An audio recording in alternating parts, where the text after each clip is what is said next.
اگلا جملہ کہوں جی، جملہ کہوں اگر ذہن تیار ہے، اس کا مطلب ہے کہ امت صرف ابلیس کی وجہ سے گمراہ نہیں ہو رہی. بول سکو جو بولو جو حسین کے نوکر بیٹھے. اس کا مطلب ہے کہ امت صرف شیطان کی وجہ سے نہیں، اس کا کام ختم ہو گیا.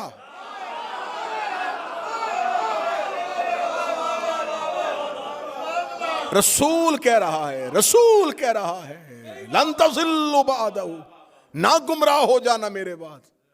جب رسول کہہ رہا ہے کہ گمراہ ہو جاؤ گے، تو یہ وہی رسول ہے جس نے اسی زبان سے کہا تھا اللہ ہے. اسی رسول نے کہا تھا فرشتہ ہے، اسی نے کہا تھا جنت ہے، اسی نے کہا تھا جہنم ہے. پورا اسلام اس نبی کی زبان کی وجہ سے، اور وہ کہہ رہا ہے ہو جاؤ گے. تو اس کا مطلب ہے کہ اب جو بھی گمراہ ہوگا وہ صرف شیطان کی وجہ سے گمراہ نہیں ہو رہا. لکھوا لیتے جب رسول کہہ رہے تھے تو آؤ، میں نے پہلے کہا تھا ایک شخص بچانے کے لیے تم نے دفاعی پوزیشن لی، ہم اس دفاعی پوزیشن میں سامنے آئے ہیں. اگر یہ امتحان مقصود تھا حجرے سے کیوں نکالا؟ اچھا دوسری دلیل کیا دی؟ دوسری دلیل یہ کہ انہوں نے دور اندیشی سے یہ فیصلہ کر دیا تھا کہ رسول کہیں کچھ ایسا نہ لکھ دیں جو بعد میں مسلمانوں سے ہو نہ سکے اور وہ گناہ گار ہو جائیں. اچھا یہ بات نبی کے ذہن میں نہیں آئی،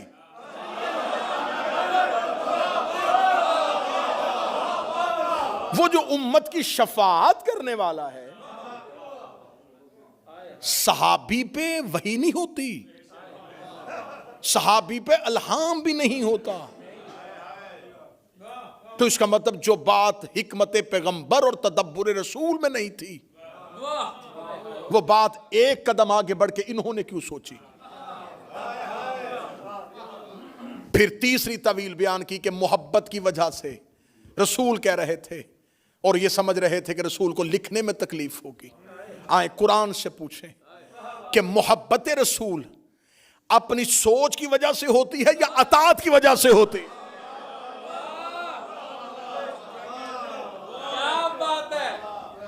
میں اٹھوں اور میں صبح فجر کی نماز پڑھوں، 2 رکعت پڑھوں اور مجھے لطف آئے، میں دوسری رکعت میں بجائے تشہد کے بیٹھنے کے میں اٹھ کے کھڑا ہو جاؤں، میں عشق میں تیسری بھی پڑھوں اور پڑھوں بھی سورہ یاسین اور قرات بھی بڑی خوبصورت کروں اور روؤں بھی آنسوؤں کے ساتھ، اور میں قبلہ ارشد ترابی صاحب سے پوچھوں قبلہ آج صبح نماز میں اتنا لطف آیا کہ میں نے 2 رکعت پہ رکا ہی نہیں، میں نے تیسری بھی پڑھ دی. یہ فوراً کہیں گے دوبارہ نماز ادا کر کیونکہ تیری نماز باطل ہو گئی.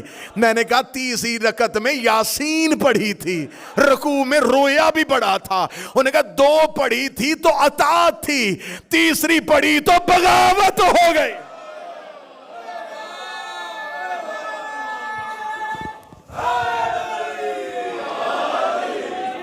اطاعت ہے جو رسول کہے وہیں تک رک جاؤ، اس سے آگے نہ جاؤ. جب رسول کہہ رہے تھے 2 کاغذ قلم، تو پھر یہ محبت کون سی تھی کہ رسول مانگ رہے تھے اور وہ محبت میں دے نہیں رہے تھے؟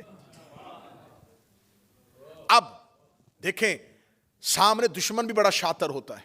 انہوں نے یہ طویلیں بیان کی، جب ہمارے علماء نے آگے سے دفاع کیا انہوں نے پھر آگے سے ایک پوزیشن اور لی.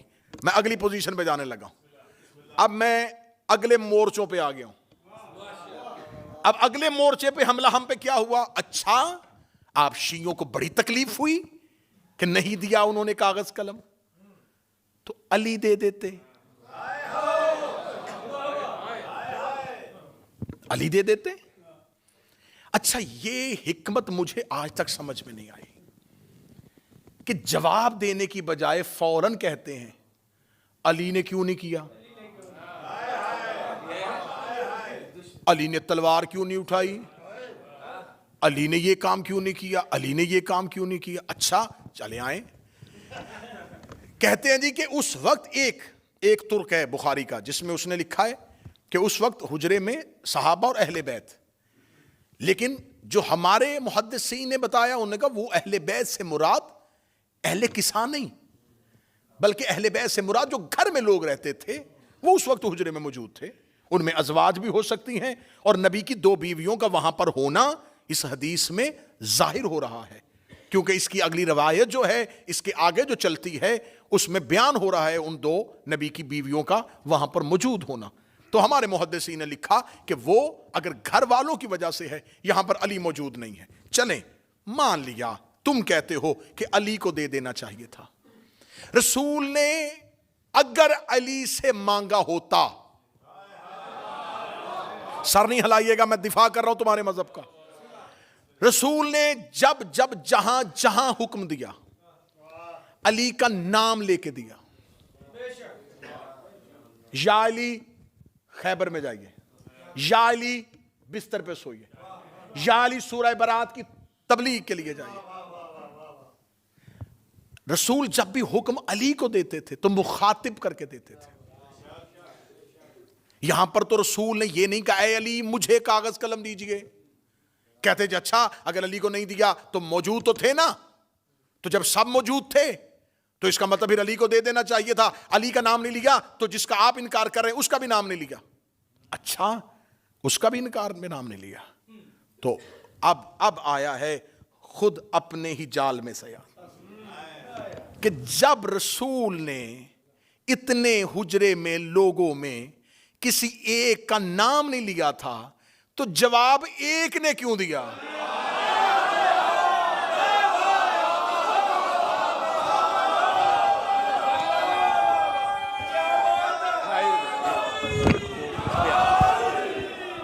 جواب ایک نے کیوں؟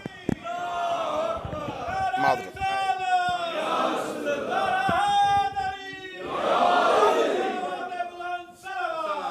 اللہم صلی علی محمد،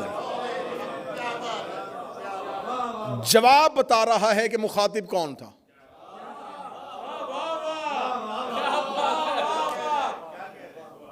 تو انہوں نے تو بول کے خود ثابت کر دیا، جب اتنے لوگ موجود تھے سارے چپ تھے، تو جب ان کا نام ہی نہیں لیا تو جب علی چپ تھے تو وہ بھی چپ رہتے۔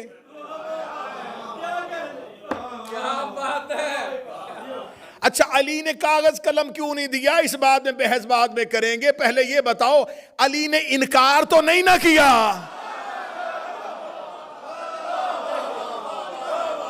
مولا علی نے معاذ اللہ نبی پہ ہذیان کی تہمت تو نہیں لگائی، تو یہ انکار کیوں کیا گیا؟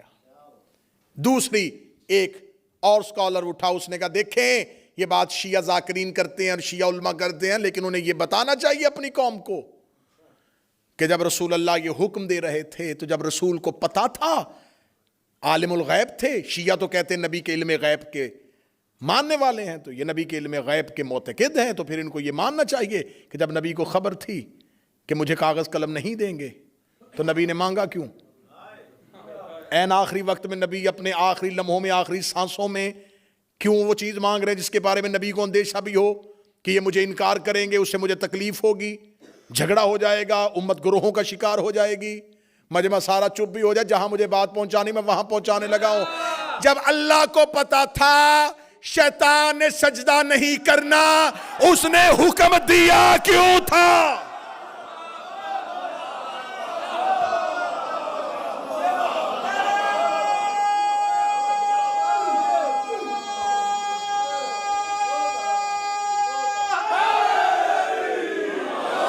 ہم نبی کے علم غیب میں بعد میں آئیں گے کہ نبی کا علم غیب جو ہے وہ کوئی فرقہ مانتا ہے، کوئی فرقہ نہیں مانتا، لیکن اللہ کو عالم الغیب، ہر لا الہ الا اللہ پڑھنے والا مانتا ہے کہ اللہ غیب کا عالم ہے، اللہ غیب کا علم رکھنے والا ہے، وہ غیب کے سارے پردوں سے واقف ہے، وہ غیب سے سارے رازوں سے واقف ہے۔ جب اللہ کو پتا تھا کہ فرشتوں کی محفل میں ایک ایسا بیٹھا ہے جس نے انکار کر دینا ہے، تو اللہ نے سجدے کا حکم کیوں دیا تھا؟ اللہ کو پتا تھا کہ اس کے دل میں آدم کا بغض ہے، اس کے دل میں آدم کے لیے نفرت ہے. اللہ کو پتا تھا کہ جب تک میں آدم کی خلافت کا اعلان نہیں کروں گا اس کی دل کی منافقت زبان پہ نہیں آئے گی. اللہ نے آدم کی خلافت کا اعلان کیا تاکہ منافقت باہر آئے. نبی نے کاغذ قلم مانگا تاکہ منافقت باہر آئے.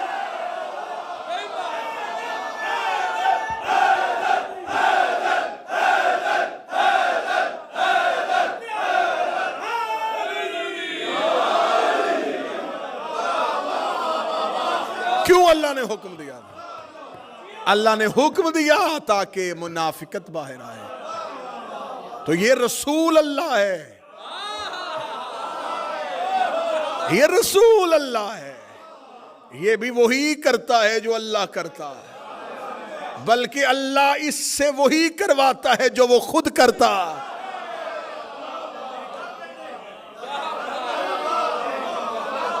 اللہ نے کیا تھا تاکہ منافقت باہر آئے, نبی نے بھی کیا تاکہ منافقت باہر آئے. اللہ سجدے کا حکم نہ دیتا. حسینیہ بریڈ فورڈ گرد و نواح والو, برطانیہ والو, جملہ بہت مشکل سے قبول ہونے والا لیکن کرنا. اللہ اگر حکم آدم کے سجدے کا نہ دیتا تو آج تک شیطان بھی علیہ السلام ہوتا.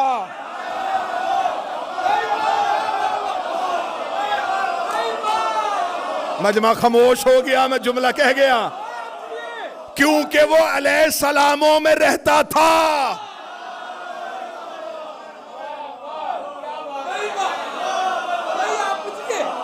اگر اللہ حکم نہ دیتا وہ آج تک نہ ہم سے پکڑا جاتا.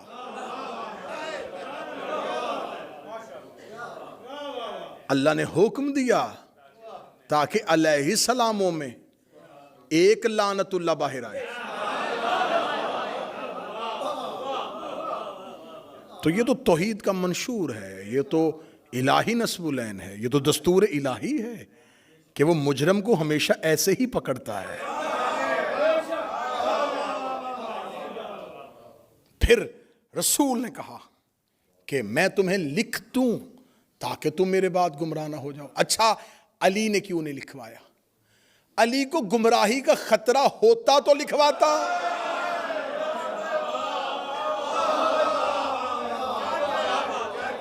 لکھوا لیتے, علی تم لکھو قرآن کی حاشیے میں کہ علی کو گمراہی کا اندیشہ تھا. علی تو معصوم ہے.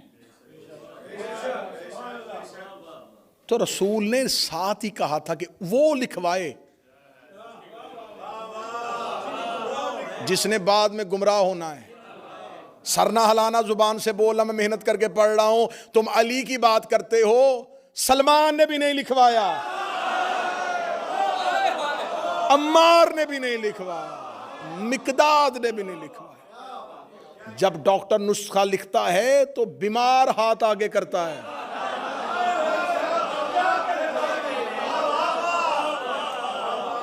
ڈاکٹر ایک مریض کو نسخہ لکھ کے دے رہا اور ساتھ ایک صحت مند بیٹھ کے کہے ایک کاپی مجھے بھی دے دیں, یا وہ کھانستا ہوا مریض اس صحت مند سے کہہ دے اچھا موقع ہے, لکھ رہا ہے تو بھی لکھوا لے.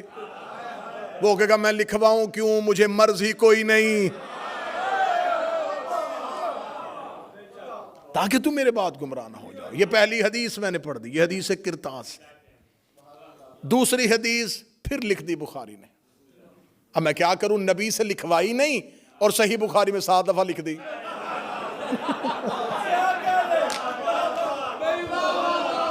نبی سے قبلہ ترابی صاحب نبی سے ایک بار نہیں لکھوائی. اللہم صلی علی, نبی سے ایک دفعہ نہیں لکھوائی اور بخاری میں بار بار لکھ دی. چلے میں, کیونکہ یہ ویڈیو کیمرے کی موجودگی میں بات ہو رہی ہے, تو یہ جو حدیث کرتاس ہے یہ بخاری میں پہلا اس کا حدیث نمبر 114 3168 دوسری جگہ پہ آئی, 4431 تیسری جگہ پہ آئی, 4432 چوتھی جگہ پہ آئی, 7366 یہ 5ویں جگہ پہ آئی ہے, 3053 اور 5669 یہ ہے 7 وہ حدیثوں کا نمبر جس میں بخاری نے حدیث کرتاس کو لکھا. اب میں جو حدیث آپ کے سامنے پڑھنے لگا ہوں، اس حدیث کو پھر بخاری نے 6576 پہلا نمبر، 2367 دوسرا نمبر، 6582 تیسرا نمبر، 6585 6586 پہ بھی یہی، 6587 پہ بھی یہی، 7048 پہ بھی یہی، 7049 پہ بھی یہی، اور 7051 پہ بھی یہی. یہ اگلی حدیث میں پڑھنے لگا ہوں. پہلی اتر گئی جی. کیا بات ہے، بہترین اتری. کیا بات. رسول نے کہا لکھ دیں. انہوں نے کہا ہمیں نہیں لکھوانا. کیوں؟ حسبنا کتاب اللہ، ہمیں اللہ کی کتاب کافی. رسول نے ایک حدیث کہی ہے، انی تارکن فیکم الثقلین، میں تمہارے درمیان دو چیزیں چھوڑ کے جا، کتاب اللہ و اطرتی اہل بیت. ایک اللہ کی کتاب اور ایک میری اطاعت. اس حدیث کو بدلا نہیں. رسول نے کہا میں قرآن چھوڑ کے جا رہا ہوں اور سنت چھوڑ کے جا رہا ہوں. اچھا، رسول چیزیں دو چھوڑ کے جا رہے ہیں، قرآن اور سنت. اور جو حجرے میں شخص کھڑا ہے وہ کہہ رہا ہے ہمیں صرف قرآن چاہیے.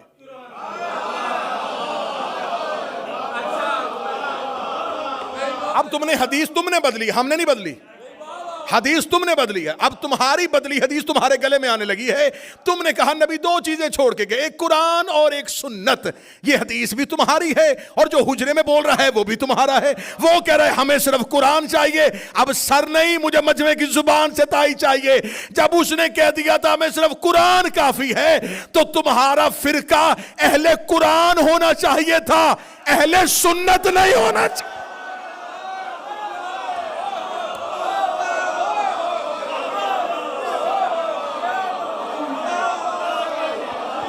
فرقے کا نام ہونا چاہیے تھا فرقہ اہل قرآن.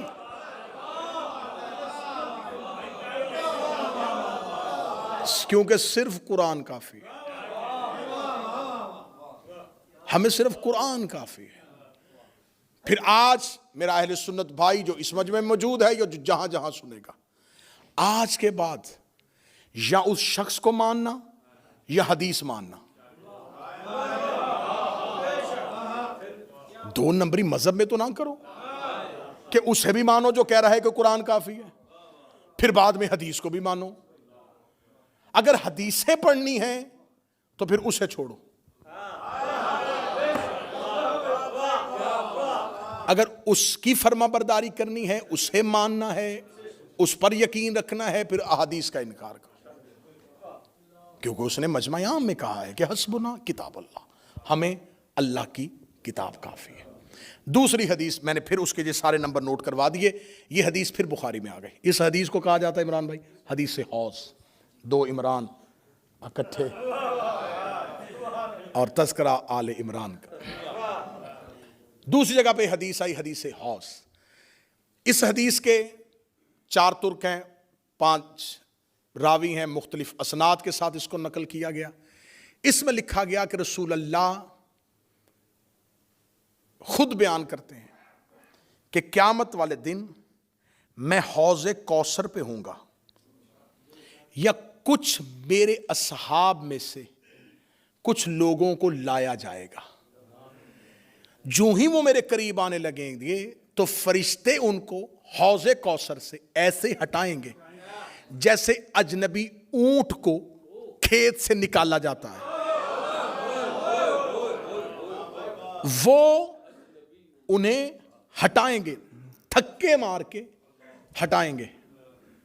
ایک اجنبی اونٹ، یہ عرب کی مثال ہے کہ ایک چرتا ہوا اونٹ کسی کے کھیت میں چلا جائے تو وہ پلیز کہہ کے تو نہیں اسے نکالے گا. اس کسان کو کتنی تکلیف ہوگی جس کی فصل کو ایک آوارہ اونٹ آ جائے. اب میں نہیں بیان کر سکتا کہ قیامت والے دن کیا ہوگا، بس تم اپنے ذہن میں اپنے معاشرے کی مثال رکھ دو کہ جیسے وہ نکالتا ہے ایسے فرشتے انہیں ہٹائیں گے، پیچھے کر دیں گے حوض کوثر سے. اور نبی کہیں گے میرے اللہ یہ میرے اصحاب ہیں. حدیث میں لفظ اصحاب آیا میرے پاس موجود. رسول کہیں گے میرے اللہ یہ میرے اصحاب ہیں. یا فرشتے کہیں گے یا رسول اللہ انہوں نے تیرے بعد تیرے دین کو بدل دیا تھا اور گمراہ ہو گئے تھے. بولو جو علی کے نوکر بیٹھے ہو، جو حسین کے عزادار بیٹھے ہو، انہوں نے تیرے بعد تیرے دین کو بدل دیا تھا اور گمراہ ہو گئے تھے۔ یہ کہاں سے ہٹائے جائیں گے؟ حوض کوثر سے۔ یا رسول اللہ، اگر آپ نے، اور یہاں پر لفظ آیا ہے کہ میرے اصحاب میں سے، شکر ہے کہ حدیث لکھنے والوں نے اصحاب لکھ دیا ہے۔ یہ اس علمی جرت کو سلام کرنا چاہیے کہ یہاں اصحاب لکھ دیا ہے کہ میرے اصحاب میں سے کچھ لوگ آئیں گے جن کو ہٹا دیا جائے گا۔ انہیں طوبہ سے نہیں فرشتوں نے ہٹایا، فرشتے پہنچاتے پہنچاتے انہیں حوض کوثر تک لے آئے۔ جب ان کو ہٹانا ہی تھا تو فرشتے تو معصوم ہیں، انہیں محشر کی عدالت میں پہلے ہی ہٹا دیتے، وہاں نہیں ہٹایا، طوبہ پہ نہیں ہٹایا، جہاں نامہ اعمال تل رہے تھے وہاں نہیں اٹھایا۔ حوض کوثر آخری چیک پوسٹ ہے جنت کے باہر،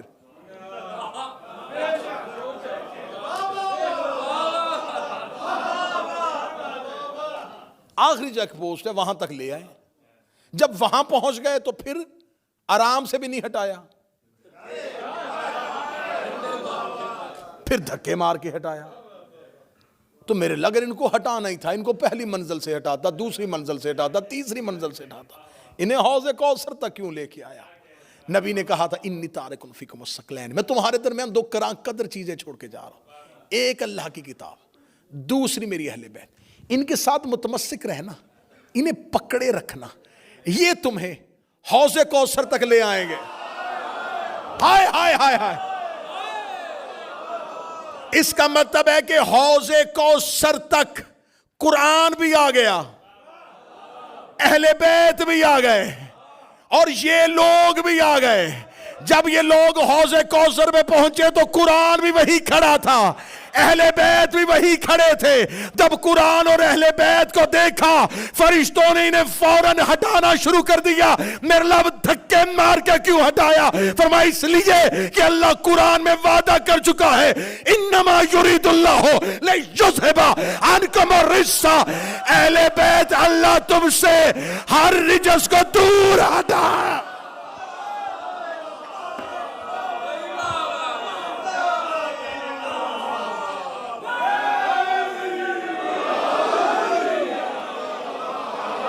یہ ہے حوض کوثر۔ اس حدیث کو کہا حدیث حوض، حوض والی حدیث۔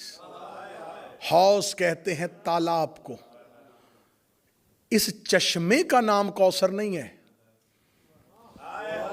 ہاں سمجھنا، یہ ہے حوض کوثر، کوثر کا چشمہ۔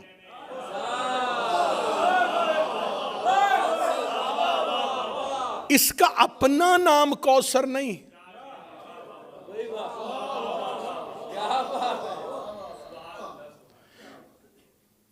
یہ ہے کوثر کا چشمہ۔ اس کا مطلب کوثر اور ہے، چشمہ اور ہے۔ اگلے جملے تک مجھے عزادار ماتمی کی تائی چاہیے۔ فرشتے انہیں گھسیٹ کر کوثر تک لے کے آئے تھے۔ خدا قرآن میں کہتا ان اعطینک الکوثر، میرا محمد ہم نے تمہیں کوثر عطا کی ہے۔ آئمہ اہل بیت نے کہا کوثر سے مراد ہے ہماری دادی زہرا۔ اس کا مطلب یہ ہے زہرا کا چشمہ، یہ ہے زہرا کا چشمہ۔ بندے زہرا کے چشمے سے ہٹائے اس لیے گئے کہ محبت نبی کا دعویٰ کرتے تھے، دشمنی زہرا سے کرتے تھے۔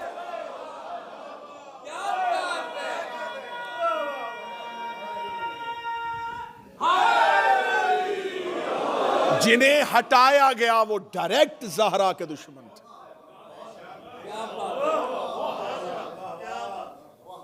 اگلی سطر بھی تمہارا ہی حق بنتا ہے اور تمہیں ہدیہ کی جائے۔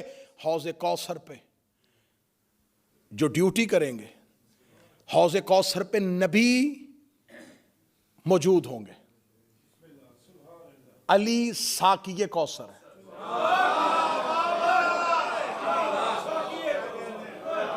رسول اس چشمے پہ کھڑے ہوں گے، علی پلا رہے ہوں گے، حسنین دے رہے ہوں گے، مصطفیٰ بھی وہیں، مرتضیٰ بھی وہیں، حسنین بھی وہیں. 4 معصوموں کی ڈیوٹی ہے اس چشمے پہ. اب سننا جو عقیدے والے بیٹھے ہو، قبر میں فرشتے آئیں گے، حشر میں فرشتے کھڑے ہوں گے، نامہ اعمال فرشتے ہاتھوں پہ دلوا رہے ہوں گے، قیامت کا اعلان فرشتے کریں گے، ملک الموت روح قبض کرے گا. حوض کوثر تک پہنچتے پہنچتے اللہ نے ہر ڈیوٹی ملائکہ کی لگائی ہے، لیکن حوض کوثر پہ اللہ نے کسی فرشتے کی ڈیوٹی نہیں لگائی. خدا نے فرشتوں سے کہا اب پیچھے ہٹ جاؤ، اب یہاں نوکری محمد کرے گا، نوکری علی کرے گا، نوکری حسنین کرے گا، کیونکہ اللہ زہرا کے چشمے پہ فرشتوں کو بھی برداشت نہیں.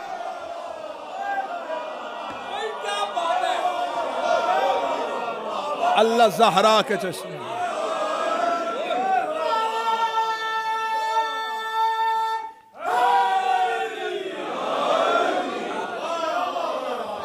جو اللہ زہرا کے چشمے پہ کسی فرشتے کو برداشت نہیں کرتا، وہ زہرا کی جگیر پہ، زہرا کے حق پہ، جو زہرا کے چشمے پہ کسی ملک کے مقرب کو نہیں آنے دیتا، وہ زہرا کے دروازے پہ آگ لگتی دیکھ رہا.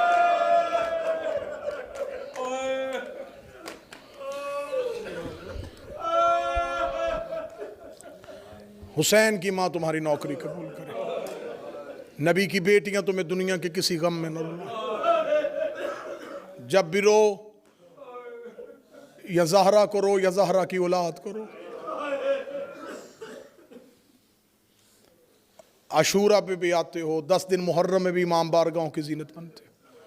یہ ایام فاطمیہ ہیں، یہ زہرا کی شہادت کی پہلی روایات کی تاریخیں ہیں، کیونکہ کسی کو نہیں پتا کہ کتنے دن زندہ رہی ہے.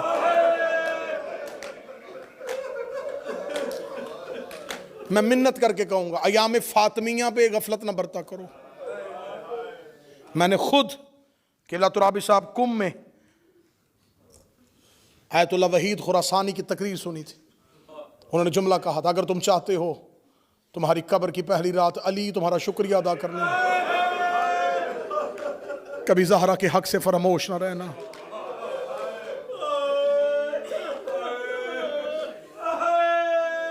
ہر پرسہ لینے زہرا جاتی ہے، زہرا کا پرسہ لینے علی آتے ہیں. یہ فاطمہ کا پہلا عزادار ہے. میں لفظ پھر کہنے لگا، علی زہرا کے عزادار ہے. علی نے زہرا کے بعد زہرا کے لیے پہلا امام بارگاہ بنایا. ریت پہ بیٹھ کے روتا تھا کائنات کا علی. ہم انہی ایام میں سے کو دن تلاش کرتے ہیں. کتنی غربت ہے محمد کی بیٹی پہ. نہ کسی کو شہادت کی تاریخ کا پتہ ہے، نہ کسی کو قبر کا پتہ ہے. یہ بھی نہیں پتا کہ کب شہید ہوئی. یہ بھی نہیں پتا کہ علی نے کہاں دفن کی. ان رازوں سے پردہ اٹھائے گا جب فاطمہ کا بیٹا آئے گا. میں منت کر کے کہوں گا ایام فاطمیہ کو ترک نہ کیا کرو. کوشش کرو ان مجلسوں کی، یہ نہیں کہ صرف یہاں، جہاں جہاں ایام فاطمیہ کی مجلسیں ہوں، زہرا کی مجلس پہ ضرور جایا کرو. اس لیے کہ یہ ہر مجلس میں سب سے پہلے آتی ہے. جہاں تم حسین کی مجلس پورا سال کرواتے ہو، یہ بی بی سب سے پہلے آتی ہے، اس کی مجلس پہ سارے آتے ہیں. اس کی شہادت کربلا کی شہادت سے بڑی شہادت ہے. جس کا جملہ ہے اللہ اسی کو اجر دے. میں ممبر سے ایام فاطمیہ کا مصائب پڑھتے ہوئے جملہ پڑھنے لگا ہوں. عاشورہ سے زیادہ دکھ ہے فاطمہ کے مصائب میں. جس کے حصے کا غم ہوا وہ سینے پہ ہاتھ مار لے گا. آپ کہیں گے عاشورہ کہاں؟ یہاں ایک بی بی شہید ہوئی، وہاں حسین کے گھر سے 72 جنازے نکلے. ایک ہی فرق پڑھوں گا، اگلا فرق نہ میں پڑھ سکتا ہوں نہ تم سن سکتے ہو. وہاں ماؤں کے سامنے بیٹوں کو مارا گیا تھا، یہاں بیٹوں کے سامنے ماں کو مارا گیا. بیٹے دیکھ رہے تھے، بیٹے دیکھ رہے تھے، ماں زخمی ہو گئی. بیٹے دیکھ رہے تھے، ماں زمین پہ گر گئی. میرا مولا تمہیں نجف لے جائے. مولا امیر المومنین کے جس صحن میں داخل ہوگے، گنبد، حرم، زری پہ جاؤ گے، شہنشاہیت، جلالت. جب زیارت کی کتاب اٹھاؤ گے، زیارت کا پہلا لفظ السلام علیکہ یا ول المظلوم.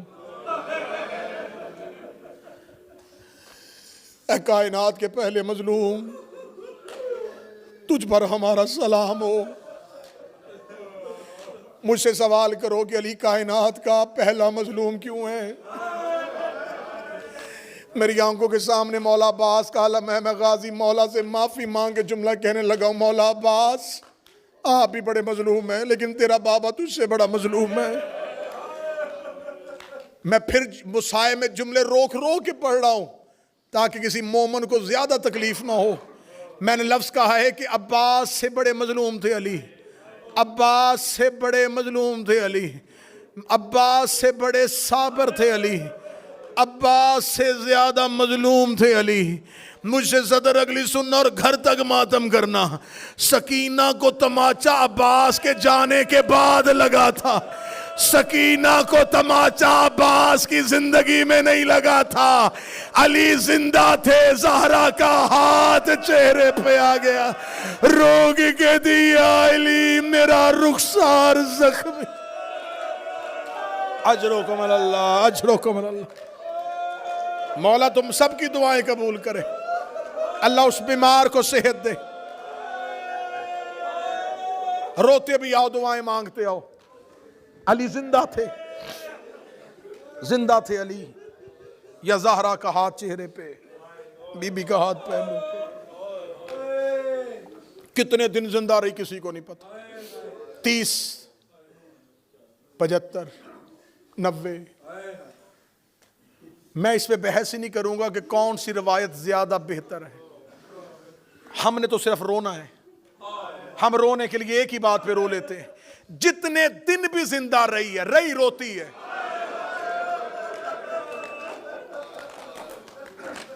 رونا ایک لمحے کا بھی رونا ہوتا ہے، رونا سالوں کا بھی رونا ہوتا ہے. بابا کے بعد چپ نہیں ہوئی. مجھے یہ اعزاز حاصل ہے، میری نسلیں بھی یہ قرضہ اتارنا چاہے نہیں اتار سکتی. مجھے ممبر سے عزت ملی ہے اس بی بی کے نام کی وجہ سے. مجھے اس بی بی کے مصائب سے، اپنی اولاد سے زیادہ پیار ہے.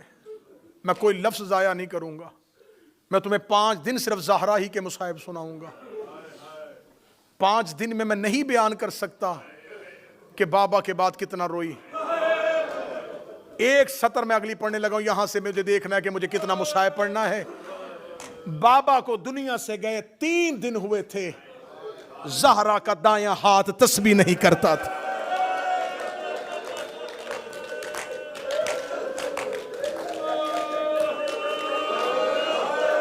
بی بی دائیں ہاتھ سے تسبیح نہیں کرتی تھی. بی بی دائیں ہاتھ سے تسبیح نہیں کرتی تھی. میں جملے بھی پڑھ رہا ہوں اور مجمع کو بھی دیکھ رہا ہوں. جو نہیں رو سکا جناب زہرا اسے معاف کر دینا. اس کے سمجھنے میں غلطی نہیں ہے, میرے پہنچانے میں غلطی ہو گئی ہے. میں نے جملہ کا بابے کے 3 دن کے بعد تنویر بی بی دائیں ہاتھ سے تسبیح نہیں کرتی تھی. مجھے اس ممبر کی عزت کی قسم ہے, مجھے عباس کے علم کی قسم ہے, میں 14 کی کچہری میں کھڑا ہو کے جملہ پڑھنے لگا ہوں. تمہارے ڈر سے ممبر پہ ذاکرین پڑھتے ہیں کہ بی بی دائیں ہاتھ سے تسبیح اس لیے نہیں پڑھتی تھی کہ بی بی کا دائیں ہاتھ پہلو پہ تھا. یہ محمد کی نمازی بیٹی تھی, یہ اپنی ایک تکلیف کی وجہ سے اپنے ہاتھ کو تسبیح سے محروم نہیں کر سکتی تھی. بی بی کا پہلو زخمی صرف نہیں تھا, بی بی تسبیح اس لیے نہیں پڑھتی تھی, بی بی کے ہاتھ کی انگلیاں شہید ہو گئی تھی. محمد کی بیٹی کا ہاتھ تسبیح پڑھنے کے قابل نہیں تھا, تسبیح کے قابل نہیں تھا. صرف پہلو نہیں, صرف پہلو نہیں, ہاتھ زخمی. تہران کے بہت مشہور روضہ خان خطیب عالم دین استاد حسین انصاریان مرکزی خطیب تھے ایران کے. ان کو سننے کے لیے جم غفیر آتا تھا. استاد انصاریان تہران کی مرکزی امام بارگاہ میں بی بی زہرا کے مصائب پڑھ رہے تھے. استاد نے پڑھ دی زہرا کی شہادت, مجلس تمام ہو گئی. استاد امام بارگاہ کے حجرے میں چلے گئے, جا کے بیٹھ گئے. امام بارگاہ خالی ہو گیا. ایک شخص کی چیخوں کی آوازیں مسلسل آ رہی تھی. استاد نے مجلس کے کافی دیر بعد جب مسلسل گریے کی آواز سنی تو انہوں نے امام بارگاہ کے منتظمین سے کہا, کون شخص ہے جو ابھی تک رو رہا ہے؟ کہنے لگے استاد کئی بار گئے ہیں, ایک بوڑھا ہے جو بیٹھا ہے امام بارگاہ میں, اس کی چیخیں ختم نہیں ہو رہی. استاد نے کہا مجھے اس کے پاس لے کے جاؤ. استاد انصاریان اپنی جگہ سے اٹھے, اس بزرگ کے پاس آئے, زمین پہ بیٹھے, سینے سے لگایا, بی بی زہرا کا پرسہ دیا, بی بی فاطمہ کی تعزیت کی. کرنے کے بعد ماتھا چوم کے کہنے لگے مجھے بتا سکتا ہے کون سا ایسا جملہ ہے جو تجھے ابھی تک رلا رہا ہے؟ اس نے چیخیں مارتے ہوئے استاد کی طرف دیکھا. اس نے کہا میں نے زندگی میں پہلی بار زہرا کی شہادت سنی ہے. استاد تو نے ممبر پہ جملہ پڑھ دیا ہے کہ فاطمہ کی پسلیاں شہید ہو گئی تھی. استاد نے کہا ہاں میں نے جملہ پڑھا ہے. کہنے لگا میں پیشے کے اعتبار سے ڈاکٹر ہوں, میں ہڈیوں کے مرض کا علاج کرتا ہوں. مجھے قرآن کی قسم ہے کسی کی ایک پسلی ٹوٹ جائے اسے سانس لیتے بھی تکلیف ہوتی ہے. اللہ جانے اتنے دن محمد کی بیٹی کس حال میں زندہ,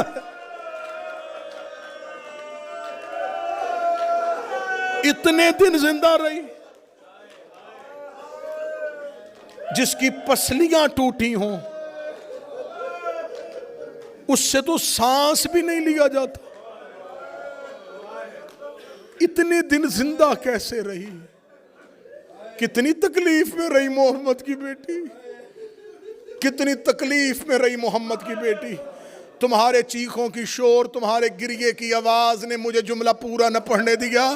جب اس نے کہا نا کہ استاد میں ڈاکٹر ہوں, مجھے پتا ہے ایک پسلی ایک ہڈی ٹوٹ جائے مریض کو سانس لیتے تکلیف ہوتی ہے, مجھے بتا فاطمہ اتنے دن زندہ کیسے رہی؟ حسین انصاریان نے اس کے گلے میں باہیں ڈالی. استاد چیخ مار کے رو کے کہنے لگے پوری روایت اب پڑھ دیتا ہوں. ہر روز بابے کی قبر پہ جا کے رو کے کہتی بابا میں مرنا چاہتی ہوں, بابا اب میں زندہ نہیں رہنا چاہتی, بابا تیری زہرا بڑی زخمی ہو. اللہ تیری بیٹیوں کے نصیب اچھے کرے. حسین کی ماں تیری بیٹیوں کے نصیب اچھے. اپنے منہ سے موت مانگی ہے محمد کی بیٹی نے. بس ایک روایت اور پڑھوں گا.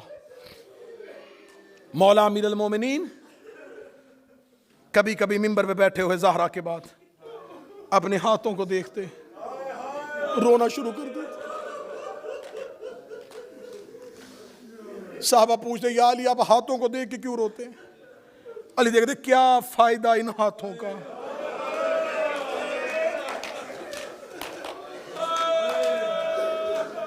زہرا زخمی چلی گئی.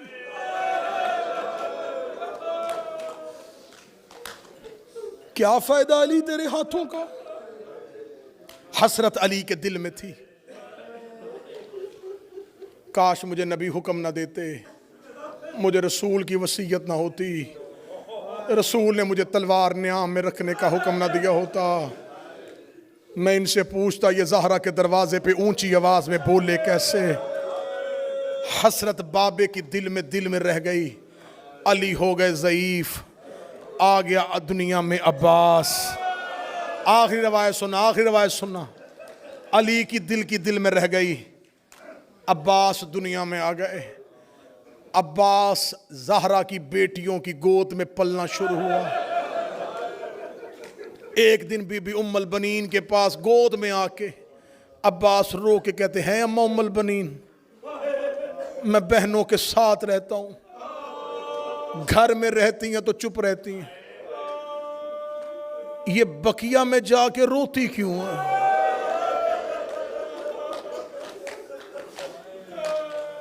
اماں ام البنین مجھے بتا میری آقا زادی کو کس نے مارا تھا؟ بی بی ام البنین عباس کے سوالوں پہ روتی تھی. رو کے ماں کا دامن تھام کے کہتا اماں آپ سے اس لیے پوچھتا ہوں, یہ جملہ میں اپنے سردار حسین سے نہیں پوچھ سکتا, مجھے آقا حسن سے ڈر لگتا ہے, میں علی کی بیٹیوں سے نہیں پوچھ سکتا. اماں مجھے بتا ہماری آقا زادی کو کس نے مارا تھا؟ ایک دن ام البنین نے سنا دی عباس کو زہرا کی شہادت. یہ روایت میں بڑی کم ممبر پہ پڑھتا ہوں. عباس نے سن لی زہرا کی شہادت. بی بی ام البنین نے کہا غازی زخمی ہاتھوں سے تیرے لباس سیتی تھی. عباس زینب و کلثوم کہتی ہیں ہماری ماں ہمیں وصیت کر کے گئی تھی میرے بعد میرے عباس کا خیال رکھنا. عباس وہ تمہیں بڑا پیار کرتی تھی. جس دن عباس نے سن لی زہرا کی شہادت اس کے بعد عباس بقیہ میں جا کے روتے رہتے. ایک دن مولا امیر المومنین گھر آئے. آخری جملے پڑھنا ہوں, 2 یا 3 منٹ میں ختم ہونے لگی روایت. گھروں تک رونا, بستر تک رونا, ایام فاطمیہ میں یاد کر کر کے اس روایت کو رونا. مولا علی گھر آئے, بی بی ام البنین صحن میں مضطرب ہو کے چکر لگا رہی ہیں. علی نے کہا ام البنین اس طرح آپ کی یہ کیفیت کیوں, اتنی بے چینی کا عالم کیوں؟ فرمایا علی صبح سے عباس گھر سے گیا ہے, مغرب ہو گئی ہے, عباس واپس نہیں آیا. یہ دیکھنا تھا. مولا امیر المومنین نے اپنی تلوار دیوار پہ لٹکائی. فرمایا ام البنین کیا خطرہ ہے عباس کو, وہ علی کا بیٹا ہے. بی ام البنین کہتی ہے نہیں یا علی مجھے حاسدین مدینہ سے خوف آتا ہے, یہ تیری دشمنی میں تیرے عباس سے کوئی بدلہ نہ لے لیں. یا علی میں بڑی بے چین ہوں. امیر المومنین نے فرمایا ام البنین تو بے چین نہ ہو, میں عباس کو ڈھونڈ کے لاتا ہوں. علی مسجد میں گئے, مسجد خالی, عباس موجود نہیں. جب علی جنت البقیع میں پہنچے عباس زہرا کی قبر پہ بیٹھا ہوا تھا. عباس کو فاطمہ کی قبر پہ بیٹھا ہوا علی نے دیکھا. علی قریب آئے. جب مولا علی نے عباس کا چہرہ اپنی طرف کیا, عباس کی چہرہ آنسوؤں سے بھرا ہوا تھا. عباس کے چہرے پہ ماتم کے نشان تھے. علی نے عباس کی بچپن میں یہ حالت دیکھی. علی نے غازی کو سینے سے لگایا، رو کے کہتا عباس تجھے کیا ہوا ہے؟ بابے کو زور سے دامن میں لیا، لوگ کہتے مجھے بتا دیا امام ام البنین نے، میں اس لیے قبر زہرا پہ آیا ہوں، یا علی مجھے ایک بار بتا دے، مجھے مدینے میں وہ بندہ دکھا جس نے حسین کی ماں کو تماچا مارا تھا۔ میں فاطمہ سے اجازت لینے آیا ہوں، میں رو رو کے کہہ رہا ہوں حسین کی ماں تجھے تیری عزت کا واسطہ مجھے اجازت دے، میں تیرا بدلہ لوں، میں لوگوں سے جا کے پوچھوں اس کے دروازے پہ آگ کیوں لگا؟ اللہ لعنت اللہ علی القوم الظالمین، ماتم حسین۔